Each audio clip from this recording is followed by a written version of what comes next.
All right, all right, all right. How y'all doing today? Welcome. My name is 12 Gauge, and welcome to my channel.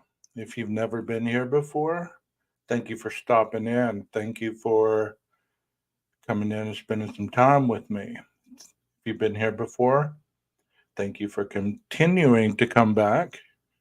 Um, I don't have to put the disclaimer out today because I'm not going to be talking about true crime.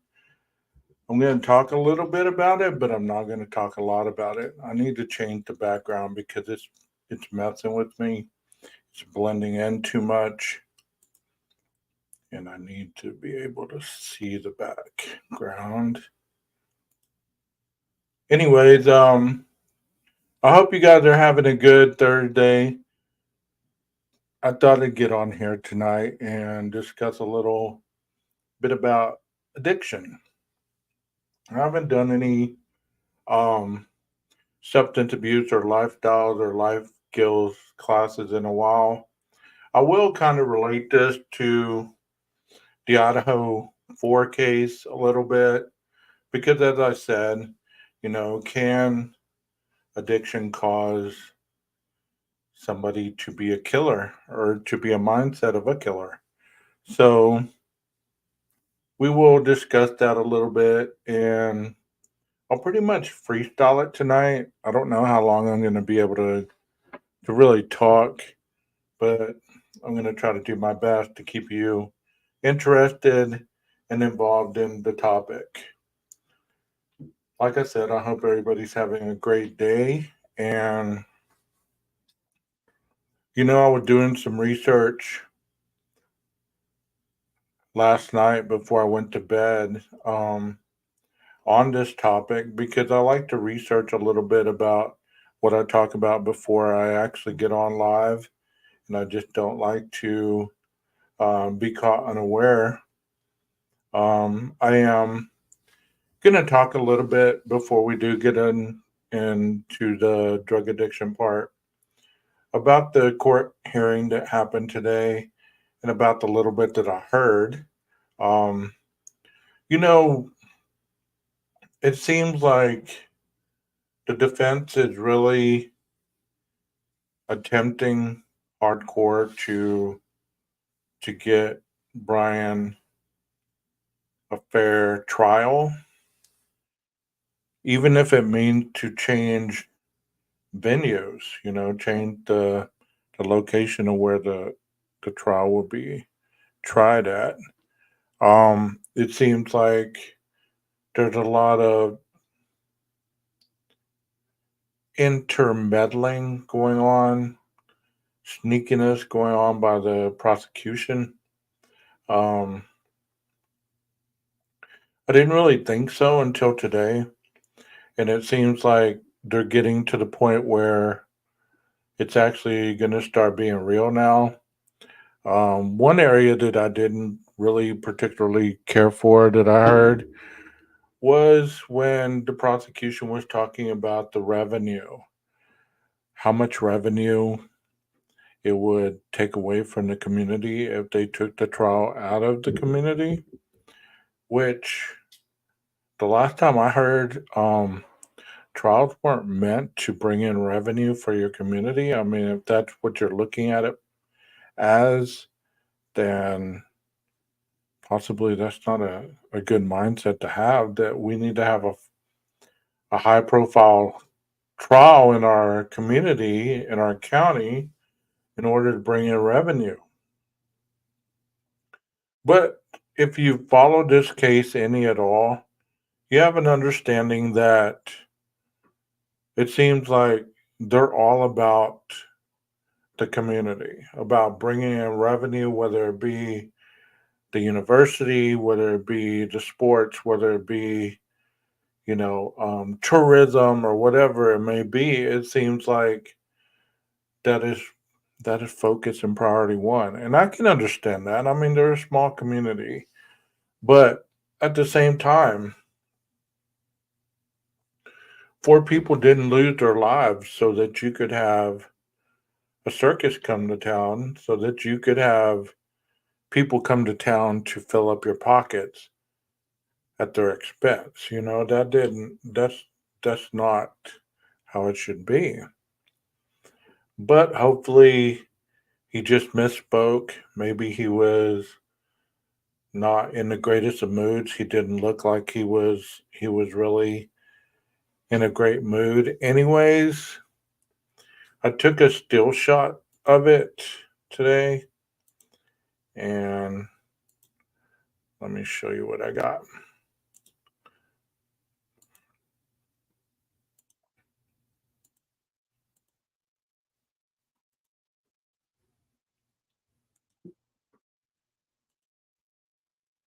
That's what I took.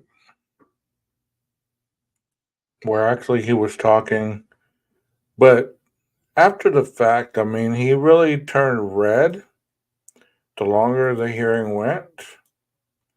He was really turning a different shade, and it was really pretty sad that he was getting so upset. I'm not going to call him names. You know, I don't believe in people calling me names. I'm not going to call anybody else names. I know a lot of YouTubers have certain nicknames for this guy, but I'm not going to call him names.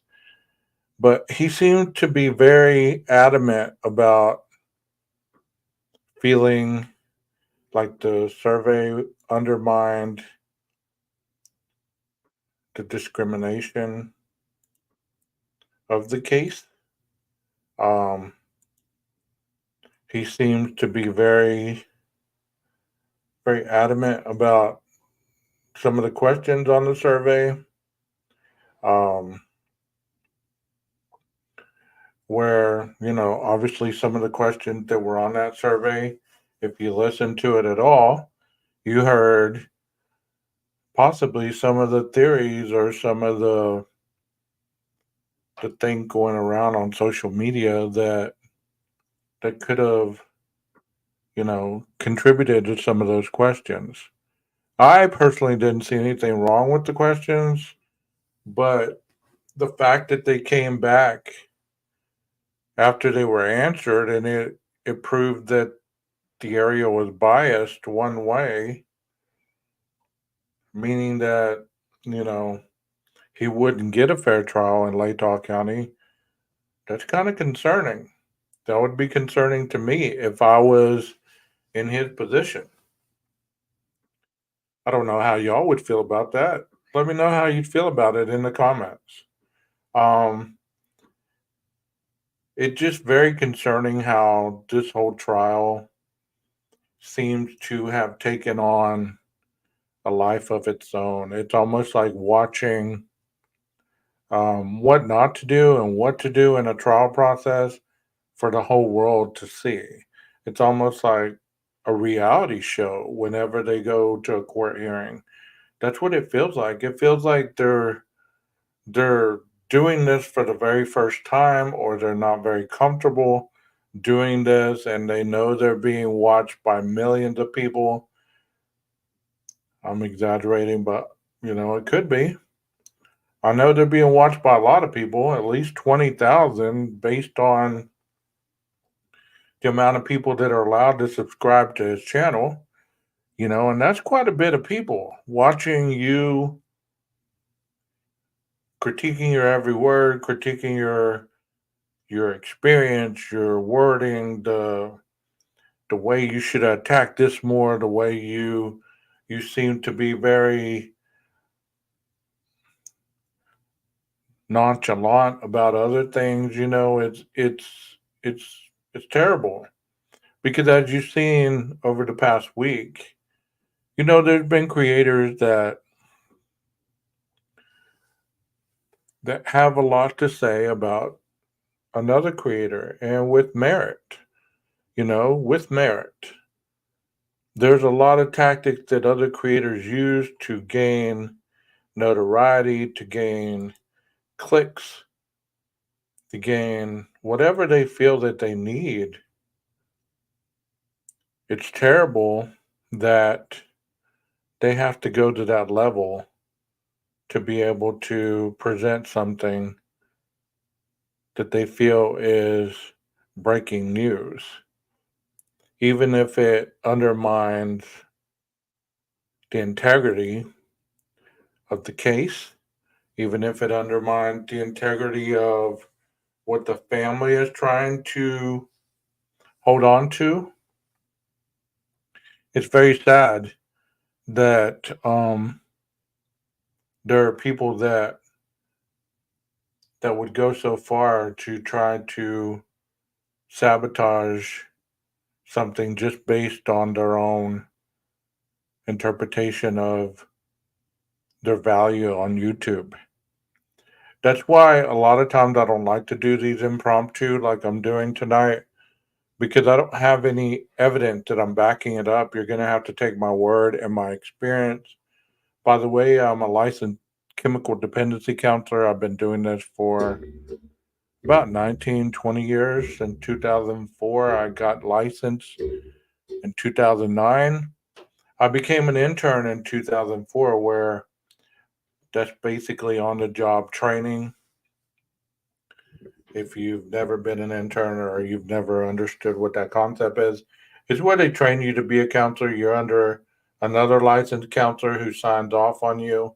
You have weekly meetings and they critique your work, they critique your sessions, they critique your groups, they critique your paperwork, and they critique your ethical and knowledge and your skills and your aptitude.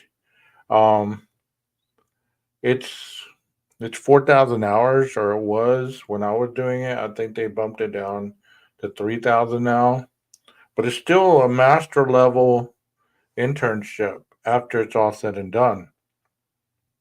So you spend a lot of time learning about the modalities, about um, theories, and about how to basically help people, excuse me, and meet them where they're at, rather where you'd want them to be, such as using motivational interviewing. You know, when you're using motivational interviewing, you meet somebody where they're at, rather where you want them to be. Um, you know, I didn't realize becoming a counselor that I would be working with the criminal justice population, or criminals or convicts or felons or whatever you want to call them. I didn't realize that I'd be working with that population, but once I started working with them, it kind of tripped me out because it was like stepping into another world, because your reality and their reality is two different things. And that's why I wanted to do this video tonight, to kind of give you a highlight of the similarities that people that are trapped in an addictive lifestyle, how they can eventually, if untreated, can kill. Because I've sat across the desk from murderers. I've I've sat across the desk from people that have been hitmen for the cartels. I've sat across the desk from cartel members. I've sat across the desk from high level ranking, gang members and drug traffickers and you name it. I've sat across the desk from them. Well, anyways, hey, good evening, Sabrina. I responded to your message last night, so you might take a look at it. Um, I've sat across the desk from those people, and I've learned how manipulation, how they use fear, how they use their own reality to try to convince you that your morals, values, and beliefs are the ones that are the problem. Um, and it was very frustrating in the beginning because even though I was addicted at one point to alcohol and some substances,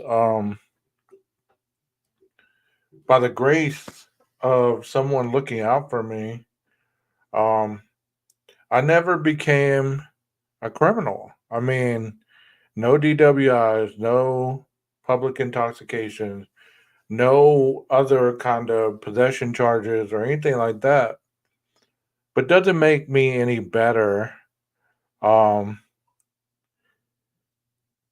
than those people that live that lifestyle. Because we're just one tragedy away from becoming addicted to something that helps us escape our reality. Because that's basically what it turns out to be, an escape, a self-medicating factor. If there's been a long debate for a lot of years about which came first, the mental illness or the addiction. Because when you look at addiction, you notice that a lot of individuals have co occurring disorders, meaning that they have mental health issues and an addiction. But one needs to be treated before the other one can have a chance to change. And what I'm talking about is, let's say that somebody had a bipolar disorder and they were self medicating by using methamphetamines and cannabis, or methamphetamines and alcohol, or cocaine and marijuana.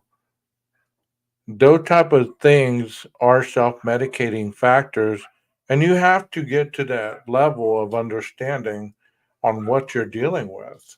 You know, there's my number one fan. I don't know if you hear him or not, but he's barking his. Um. Anyways, back to what I was saying. Whenever you have somebody that's sober, that's when the turmoil begins. When somebody, um, when somebody is dealing with these issues that they didn't want to deal with, and they were escaping by using alcohol or drugs or committing criminal activities, or all of it was going together, because usually that's how it goes. You become a criminal not because you want to be one. It kind of goes hand in hand, because you run out of money for your drugs, you run out of people wanting to help you, you run out of certain things, you lose your job. All these things happen when your progression of your addiction catches up to you. And it's a sad state, because many people don't realize how quickly that can happen. It can happen very quickly, and there's three phases of it. There's the honeymoon stage, the experimentation stage, and then there's the full blown dependency stage. There is a difference between abuse and dependency. Abuse is basically when you're experimenting early on in life. Let's say you're 14, 15, 16 years old, you're smoking weed for the first time. Excuse me, you're drinking, um, and you you figure out that, um, yes, you are tonight. Yes, you are. Thank you. You figure out that this takes you away. It takes you away, helps you escape, and before you know it, you start depending on this thing for. I didn't sleep well. I'm angry. I'm frustrated. I'm annoyed. I have anxiety. People are, they're nagging on me. So, being young, you start utilizing this to escape reality. So it becomes a distorted reality, and that's what you get used to. So when you get sober, either by force, the judge forces you to get sober because you broke the law, so you have to stay sober, you get placed on probation or something of that sort. There's an intervention. You go to rehab. And as we've heard in the Idaho 4 case, Brian went to rehab. So he was essentially forced to get sober. There's not much history what happened after rehab.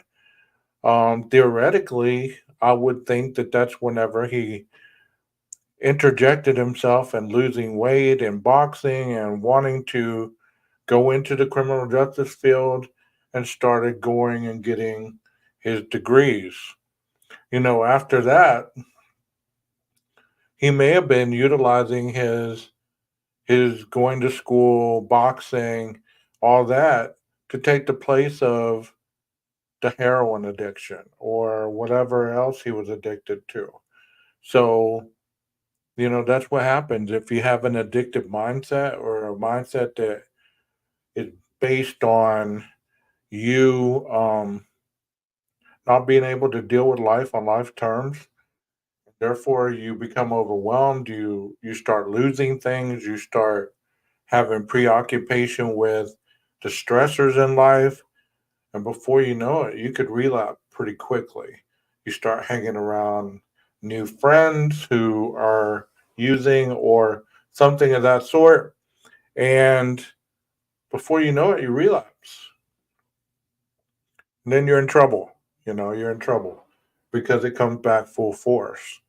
So once the abuse turns into that imaginary line where you relapse, the next time around, instead of feeling out of control and you stop, you feel in control and you continue.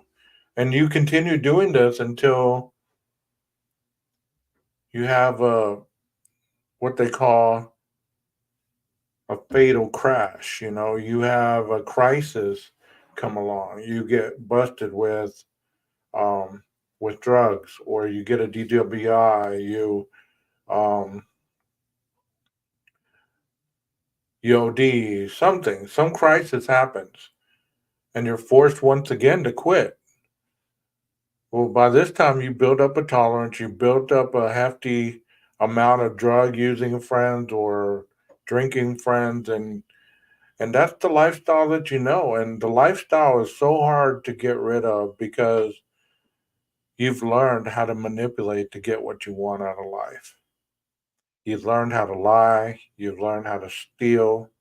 I used to tell people, and this is not who I am today, but in my addiction, I used to be a thief. I used to be a stealer of hearts, meaning that I used to steal people's hearts to let them try to give me what I couldn't give myself, which was temporary things, money, cars,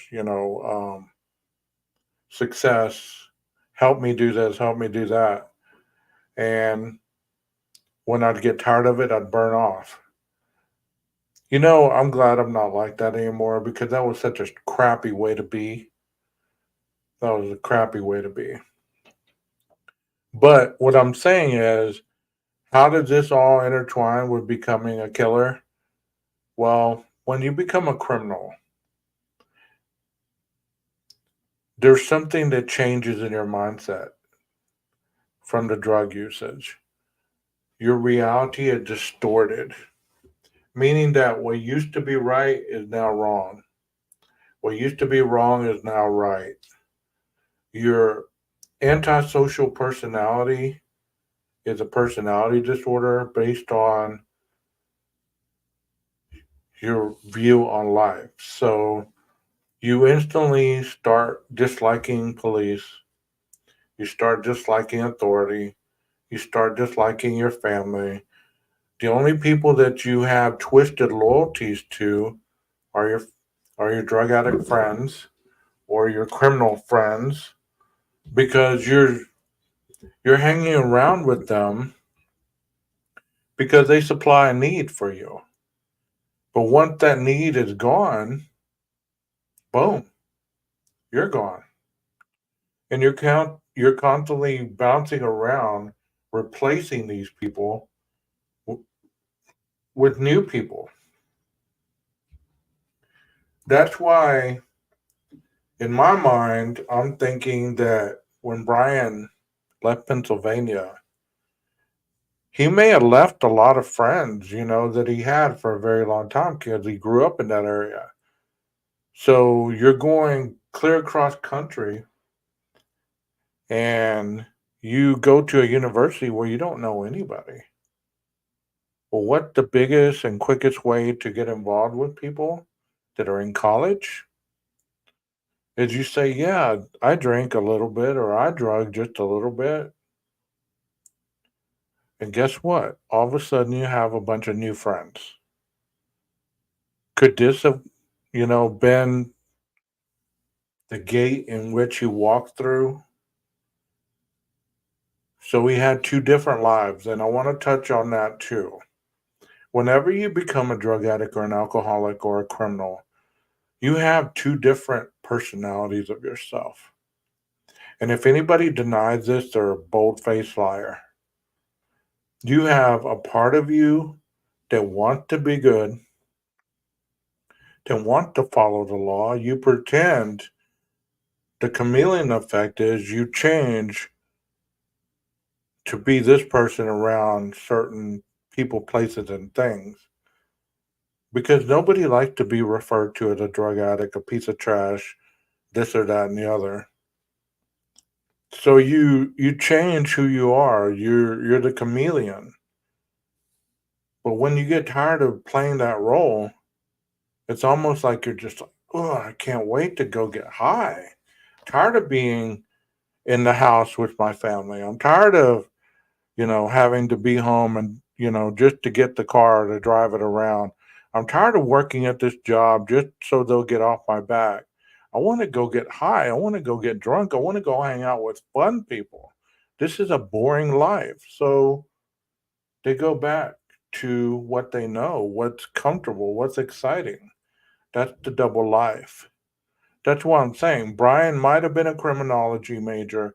He might have been a teacher's assistant or whatever, professor's assistant, whatever he was. But somewhere, somehow, he had a double life going on. That could have been the stalking, if that's what he was doing. If he was stalking, then that was part of his dopamine release. That was the high he would get because all of a sudden, when you're looking at something that visually gives you pleasure instead of injecting something that gives you pleasure, it both goes into the limbic system area, which is the pleasure center area of the brain.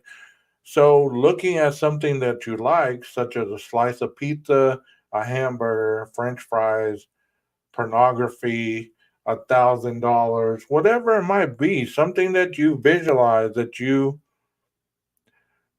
can see, this gives me pleasure.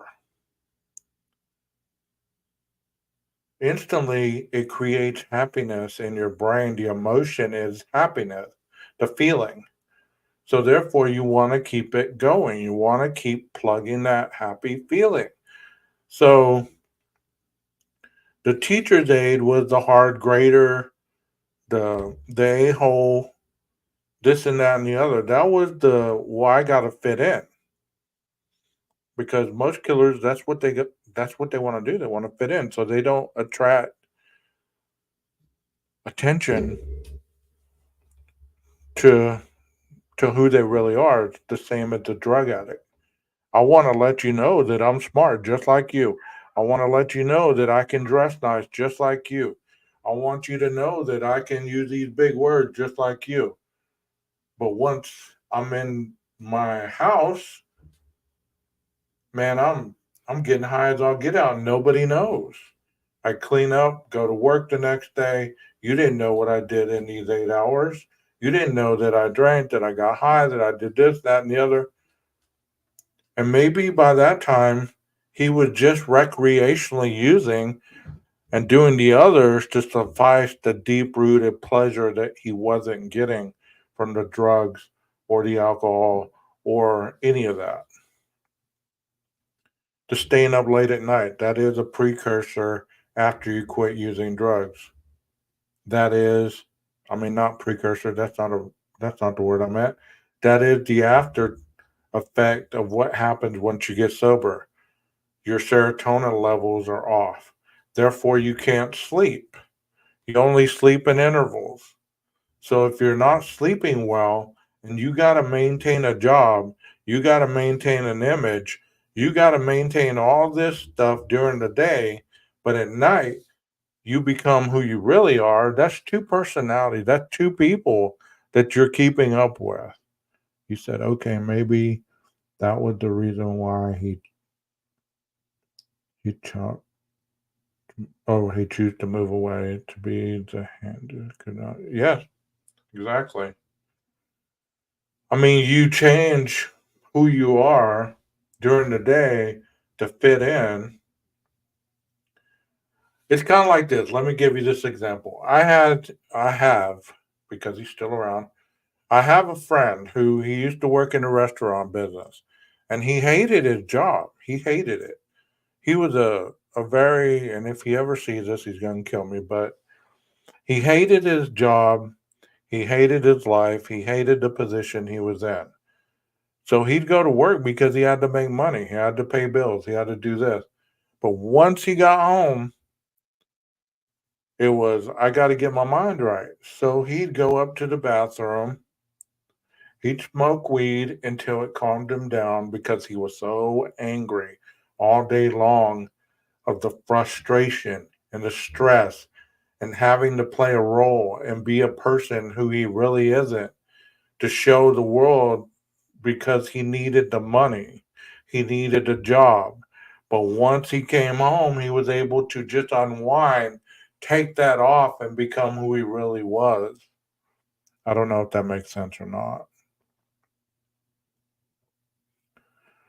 And that is what a lot of people do. A lot of people, they work 8 to 5, 9 to 5. They go to happy hour every day after work and get drunk, get a good buzz. They go home. They're able to relax. They're able to sit down, not yell at the kids, not cuss at their wife, not do anything.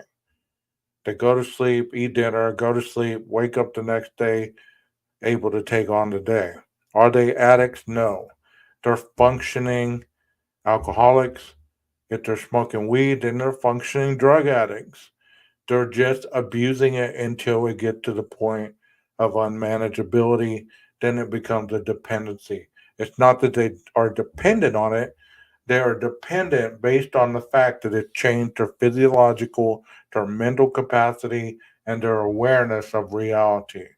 That is the change that happens whenever you use chemicals. So let's get back to Brian. So during the day, he's a teacher's assistant, he's a professional, he's this, he's that. And at night, he turns into, let's say he uses cocaine. Let's say he relapsed and started using cocaine. That was a theory or a speculation very on that he relapsed and started using cocaine. Maybe he was using a stimulant to stay up all night because he enjoyed that feeling.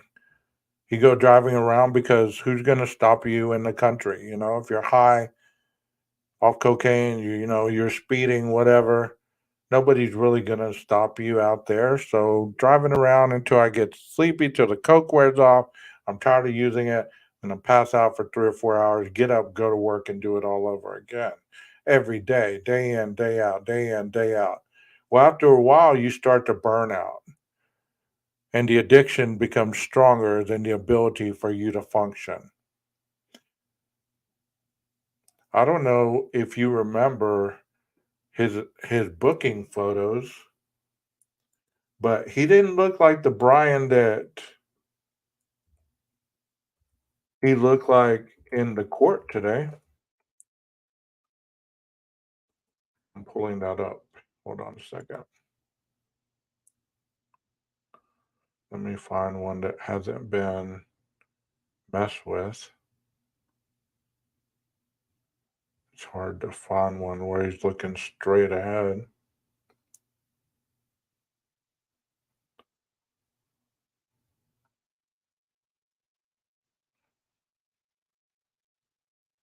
God, they really don't have some good shots of him.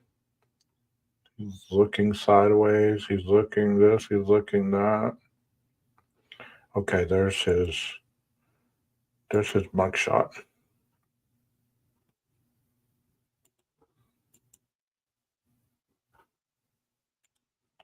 Let me let me show you this.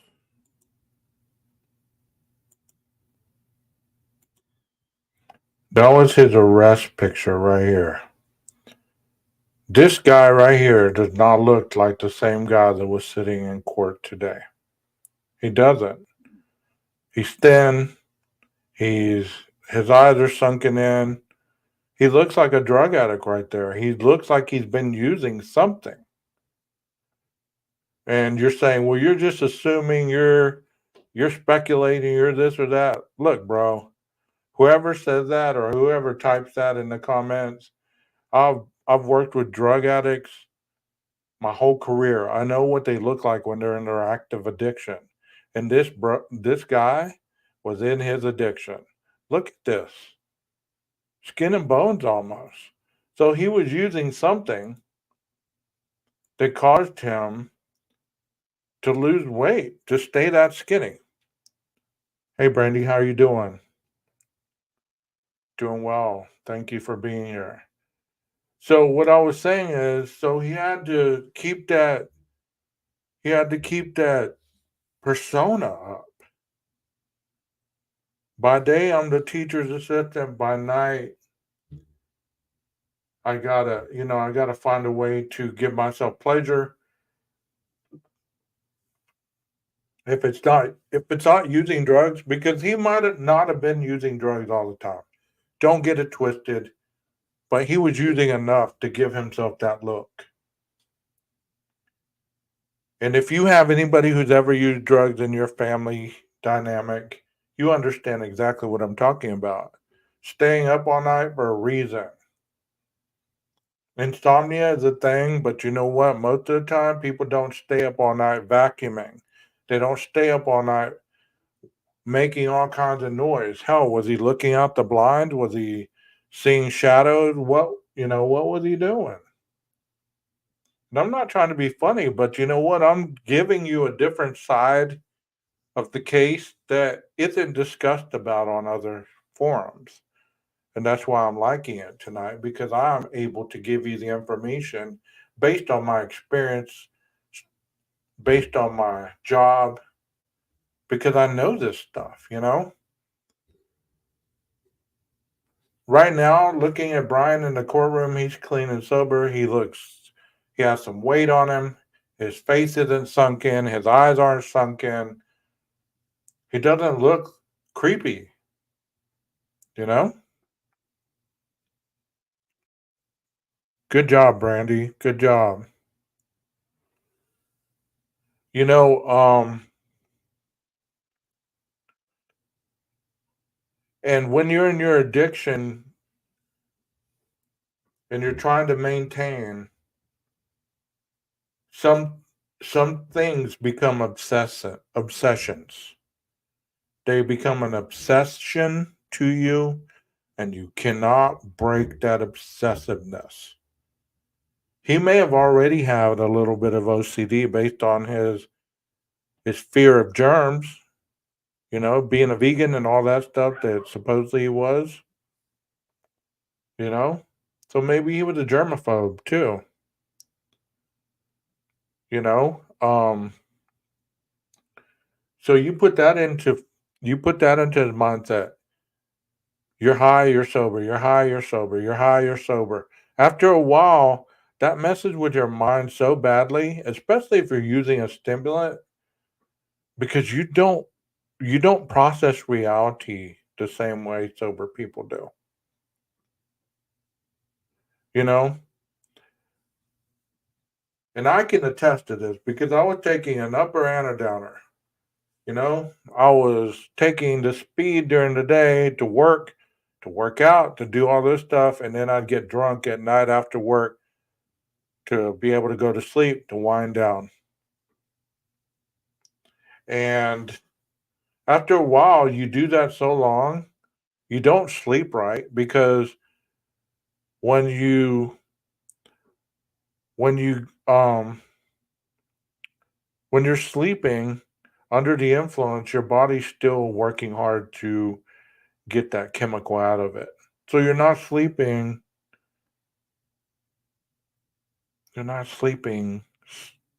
good. So let's say Mr. Koberger let the best of his demons get to him. And this is only one side. I can go the other way too, but tonight I'm focusing on as if he were guilty, okay? Based on his addiction and what I know about addiction and criminal behavior and things of that nature, I'm going on that avenue. So maybe his demons got the best of him. Yes, PTSD is is definitely a part of it. Once you get sober, you have a lot of trauma. You know, you have a lot of phobias. You have a lot of things that you interpret to be one thing, but they're really not. Because you ever notice somebody who's been on methamphetamines or ecstasy or some kind of stimulant and they're in recovery, they don't process things sometimes and they get angry very quickly because they interpret what you say wrong and the fight or flight kicks in. And like Brandy just said, if you have PTSD behind it or any kind of trauma, and we didn't even mention that with Brian, you know, if he has any kind of trauma in his life that has not been spoken on, you know, any kind of rejection could possibly throw you over the edge with all these other things going on with you. Hell, just the stress of being in a new place, moving and losing your job or starting a new job are one, two, and three on the stressor level of people's lives. One, two, and three. That means that those are the most stressful things that or death of a family member or death of a kid. Those are, you know, one, two, three on the levels of stressors. So he's dealing with all these things. Plus, let's say he did stay sober and he was just dealing with his mental health and it was getting the best of him. And he was trying to deal with it the best way he could by going out and driving, by, you know, keeping himself busy at night, tiring himself out where he eventually passed out, you know, but eventually you're going to burn out on that avenue and you're going to overreact based on your reality of what you see, what you perceive. I'm not saying that he got rejected by Kaylee. I'm not saying that he got rejected by Maddie. I'm not saying that he got rejected by any of them or shamed or anything like that. Okay, come back when you can, Sabrina. I'm saying that if if his perception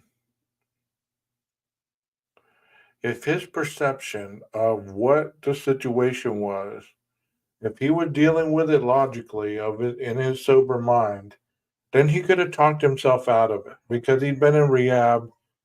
They teach you coping skills, they teach you cognitive intervention, they teach you all that stuff.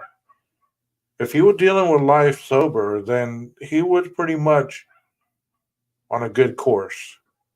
But if he was relapsing in his mind and he wasn't doing anything to help himself, then he was falling into the abyss.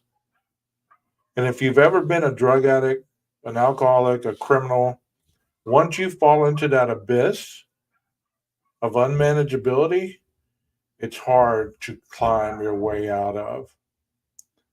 You know, that's why when people relapse, they take their own lives sometimes because they don't ever want to go back there. You know, one time, um, sure, go ahead. Welcome, Sergeant Friday. Um, I'm talking about addiction.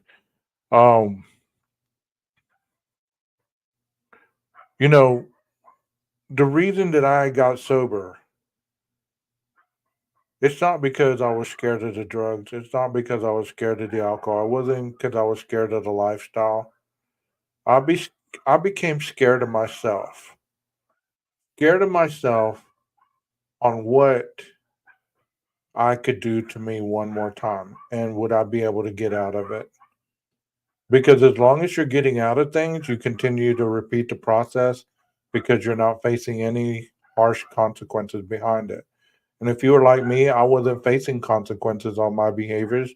I was still having a job. I was still having a house. I was still having a car, still able to feed myself, still able to keep the facade going that I was a functionable human being. So nobody ever knew how deep I was in my own abyss, you know? Nobody knew how far I was in my abyss, but I knew. And once you get sober, you realize how I was really deep down there. I was way at the bottom. And finding your way back up is hell. I don't care what they tell you. Getting sober is not easy, you know? But once you get sober, living is the hard part. And I hope that y'all hear that because it really is. And, anybody who's ever had any struggles, I don't know how deep Brian was in his addiction. I don't know if he was in the early stages, if he was a full blown junkie. I don't know. I don't know how far down he was. But what I'm saying is, if he was as bad as I've seen a lot of heroin addicts be, then it's very, very likely that he was able to climb out of this, but somehow or another he was trying to maintain two lives and got caught somewhere in the middle where the tornado and the sunshine meet in that middle. There's still chaos. Yes, sir, Sergeant Friday, you're very right. You're very right. Let me put that on the screen. Addicts are suicidal, not genocidal. Very true. Yeah, go ahead and spam your channel. Let me give you a shout out. Okay, Sergeant Friday has a new channel out. I don't know if it has a name, but I spoke with him earlier today, and I think he goes live on his channel usually at 9 o'clock Eastern time, um, live at 9 p.m. Eastern. And he talks about true crime and he talks about politics, political things, or mostly, things that are going on in the world that he can speak on. Crime and politics, yes. So I'm going to be on that channel for a little bit tonight. Um, I'm going to try it out and see if I can handle the heat of the intelligence in there. Sergeant Friday is a very intellectual guy, and I'm going to see if I can handle the heat. So, um, alrighty. So, if Brian was if he was trying to hang on to his sobriety, gosh, that dog, bro. Um, if he was trying to hang on to his sobriety and he's trying to live a different life, I don't know if I mean, y'all two can understand it. Brandy, you and Sergeant Friday, obviously you've admitted that you've been there. You know, if you have that understanding where you start to fall backwards or you relapse a little bit,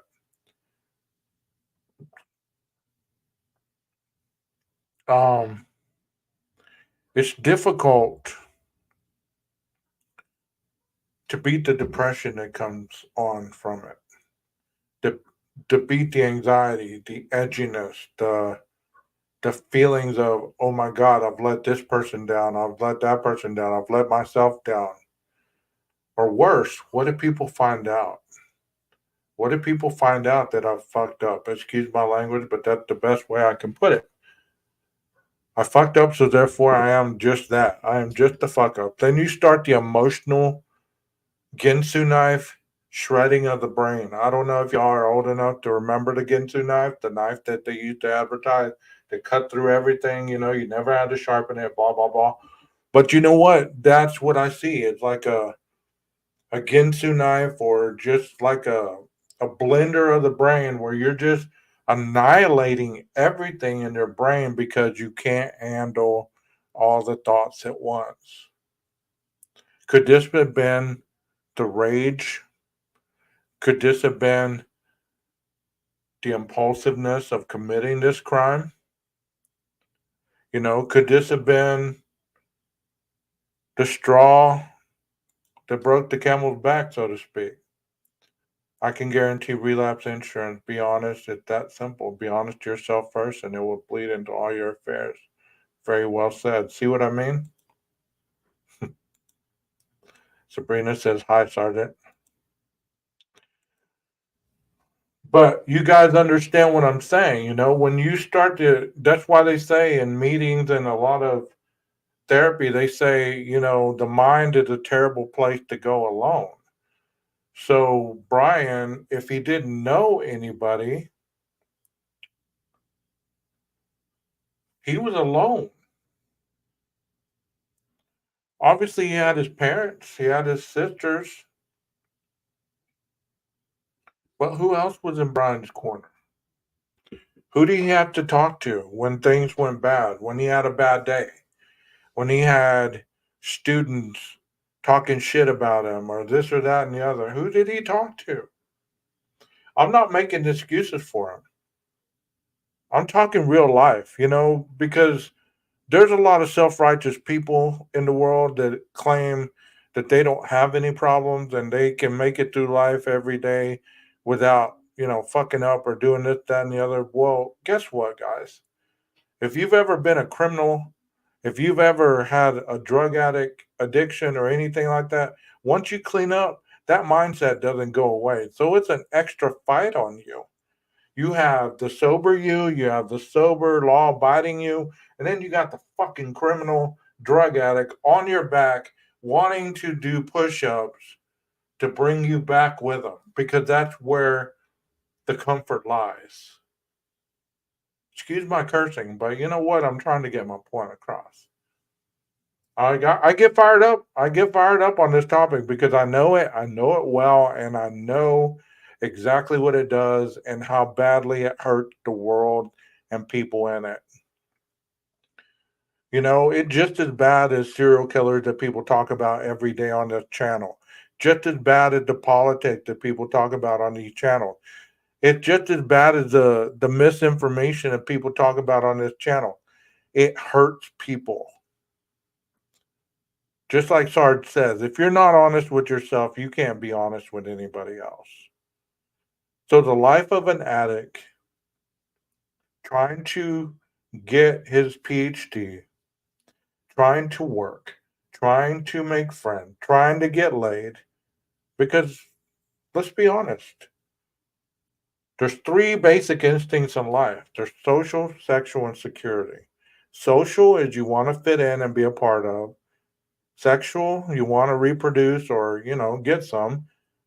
And security is you want to feel secure in this world where you don't have to worry about every thought consuming you to the point where you implode. Three basic instincts. So once you use these over and over and over, they start to wither away and go. And the only way to get pause enough time to get these things to come back a little bit is to go and use for some people. And we're talking about Brian Koberger's life. So his life had to be pretty stressful, you know? Like I showed you that picture. That's what Brian looked like at the very end of all this. That wasn't the beginning picture. That was the end of the course picture where supposedly he committed a quadruple murder and a burglary, and that's what Brian looked like in his green. He didn't look any better in his orange either. Today, this is what Brian looks like. I don't know if you can see it. I showed it a while ago, but I don't know. I mean, I didn't take a very good picture of it. Damn that dog, bro. That dog. Anybody want a dog?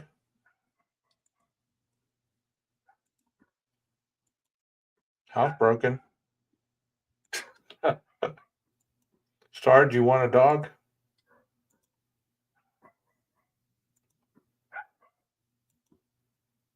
And I know that he's supposed to be looking like everybody else. Let me get off here. That way I can bring it up a little bit.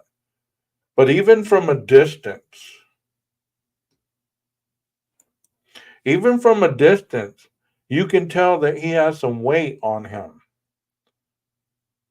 He's not that skinny dude that you saw in that booking photo. Look at his facial structure. You can see he has some weight on him. His eyes are still a little sunken, but they're not as sunken as that other picture was. I wish I could zoom in on this. Maybe I'll have somebody zoom in on this for me. But y'all see that? So that's what a clean attic looks like. And most of the time that's what we do is we dress up, we get the old clothes that we used to wear, the CBGB shirts. We throw them away or we put them up, we box them up, you know, and we start busting out the dress shirts and the dress pants and we put on our glasses and we go get our checkups and we do this and that and the other because that's the other side of us that we want to keep around. I hope this is making sense to you guys. Can put a number one if it's making sense to you because I've talked about a lot in this hour. Yes, gel does fatten you up. You know, and And just like Sarge said, it is an internal suicide. We're killing ourselves without even realizing it. Let me go back to this one. Okay, we're killing ourselves, and a lot of times we don't even realize it. We don't even care. They say, oh, you're going to go to prison, you're going to go to jail. Well, most people that are addicts, they're already in their own jail cell in their mind, they're already in their prison in their mind. Oh, you can die from it. Okay, well, I already feel dead. I already feel like the part of me that is the addict is dead. The other guy just hanging on because I need money to keep this apartment, to keep this car, to keep the lights on, to keep a little food in the fridge. But as far as that person, I really could care less about him. The other guy's dead. Jail was appealing to me as a step to get off of drugs. And for a lot of people that's what it takes. Maybe what he did, if he is guilty, it saved his life long enough for the state to kill him, which is freaking a Greek tragedy, bro.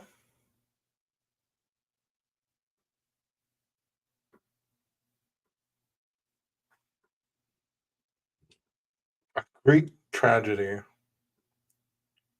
Yeah, a lot of addicts do that, you know?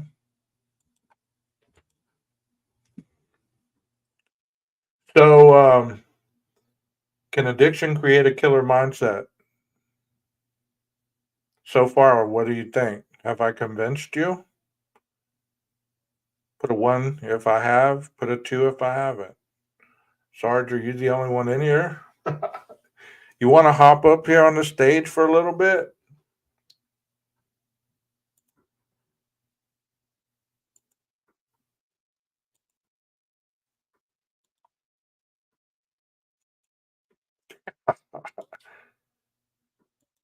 Well, keep your ass in chat then. It is all right. Well, I'll give you 16 minutes. Come on up and then you can go. You will be dismissed. Um welcome. What up? So I didn't convince you, okay? I got to try harder before 10 o'clock then. Well, I don't really think I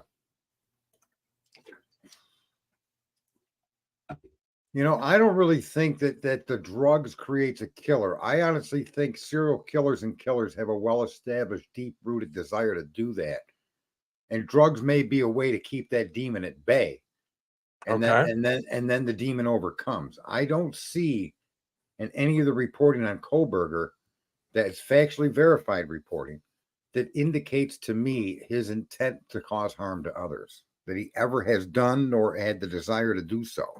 And that includes animals. So, and being fair, because he's innocent till proven guilty, I just don't see that in the man and his Fair enough. behavior prior. Okay, now, can drugs snap something in somebody and they could become a killer?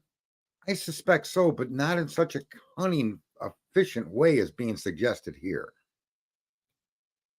Right? I mean, Yeah. this crime Yeah. was like, wow, bro. Right? I mean, your first time with a girl and you ended up with the cheerleading team. That's what this really. I was so excited I had my first right. We all know that as men.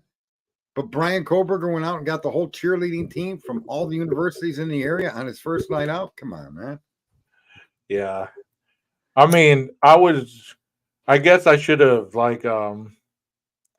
stated it that the correlation between the double personality, and that was mostly what I was trying to incorporate mostly. I mean, I have known people that have killed while on substances, not become serial killers, of course, but they have killed, you know? Yeah, and look at it. It's not that it's out of the envelope of what he could do. Right. Okay. However, I just am simply saying normally we see a pattern in people. It's Of like when I course. make the argument that and it was just said the other day in some case, I forget where, it's generally people closest to the victims that are the ones that perpetrated the crime, right? Yep.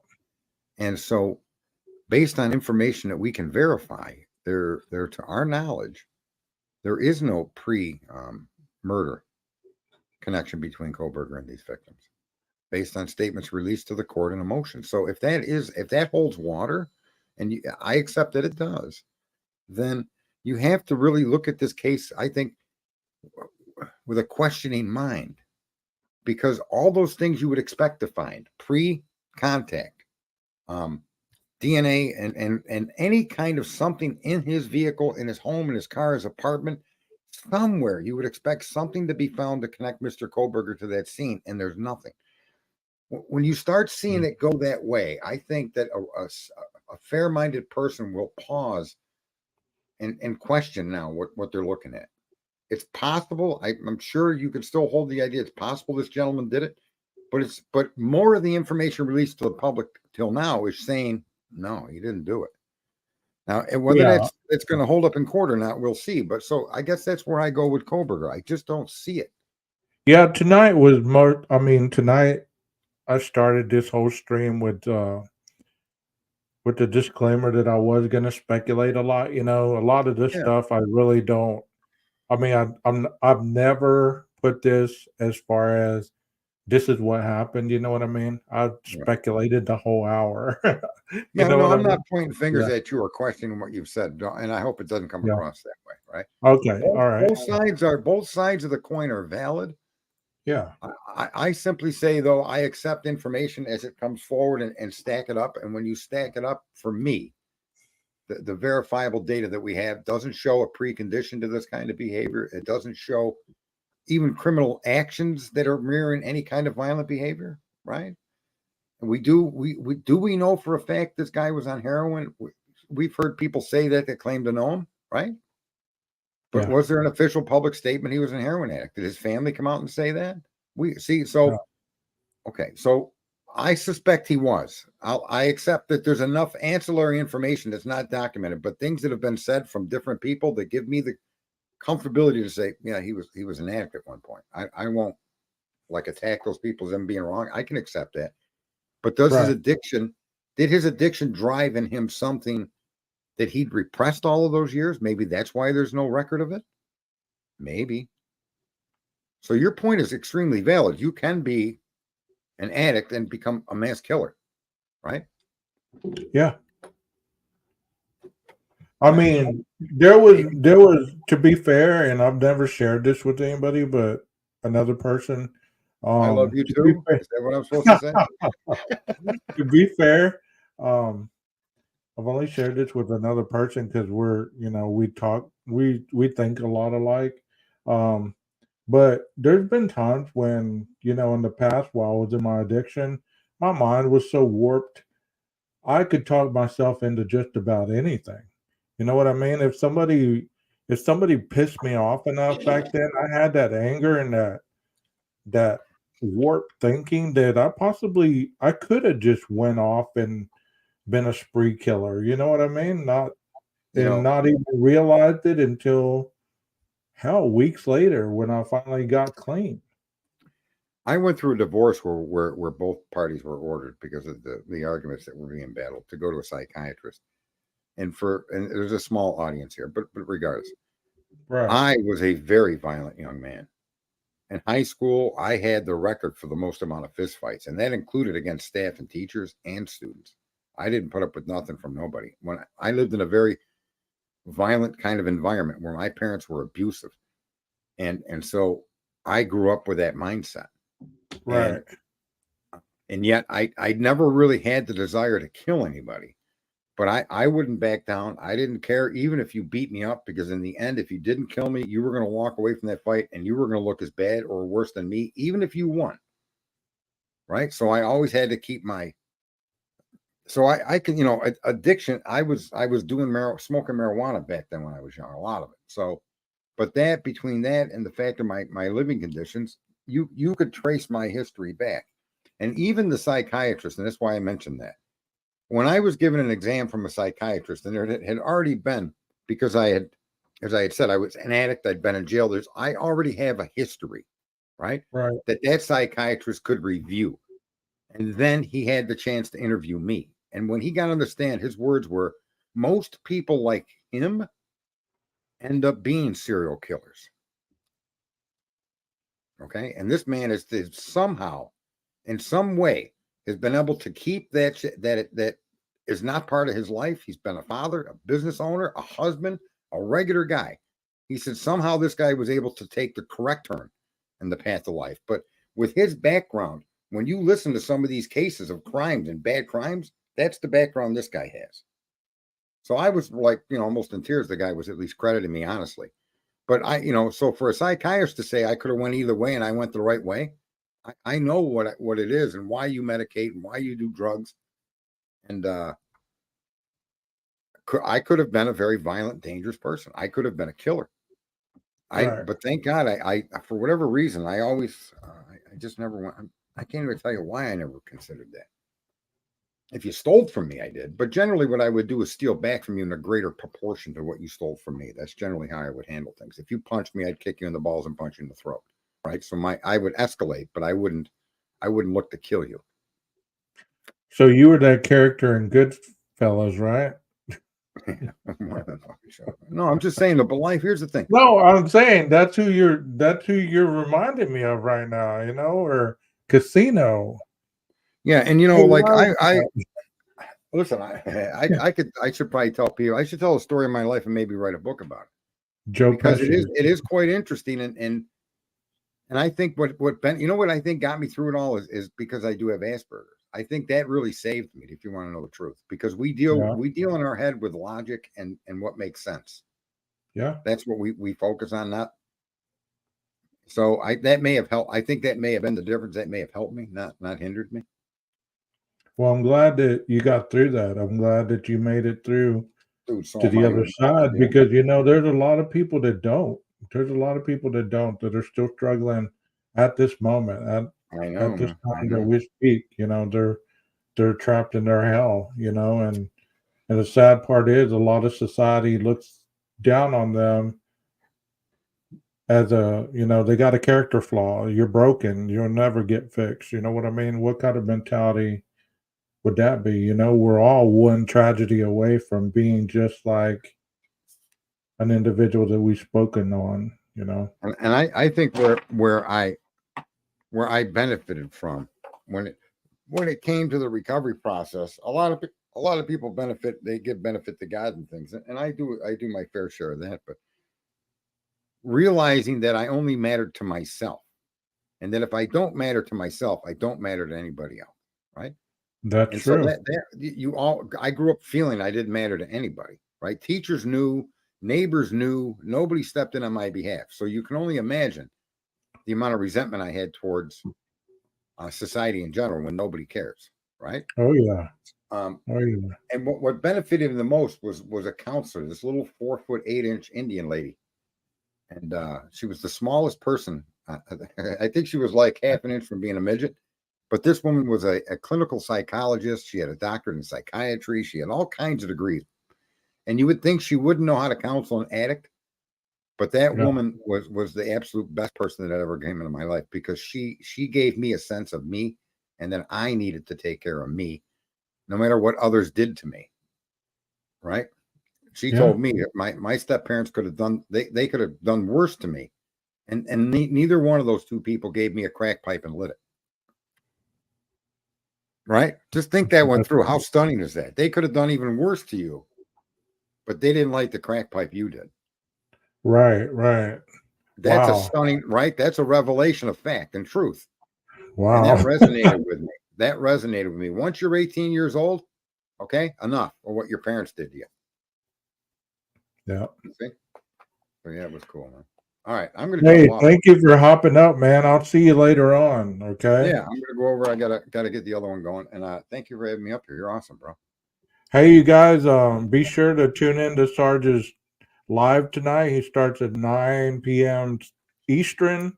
That would be 10 p.m. Central. It'll be a different type of platform. Go on over, give him a like, subscribe. Check him out. Let him know that, we believe in him and that his channel is I worth appreciate it. Just so watching. you know, the politics aren't politics of the day. I'm not supporting a candidate or promoting a political point of view at all. As a matter of fact, I'm going after all of it. Okay. Okay. All right. So I want people to understand, I am not going to try to get you to vote for somebody or believe something. All right. That's not what I'm here for. What I want people to do is to realize that you need to set that shit aside and come together as a group and start doing things that can change the world as a group through economic means and nonviolent actions. That's the basis of my political of discussions. Okay. It's not a Biden Trump thing at all. And even though their names may come up, they're going to be used as examples, not promoting one or the other. Okay. Okay. Because people get freaked out when you say politics. They think you're going to start preaching to them like you're on a pulpit for one candidate or the other. That ain't where I roll. So are you going live right now as soon as you hop down? Thanks for having me up. All right, man. I'll see you in a little bit. All right. All right. Take it easy. Talk to you. All right. All right.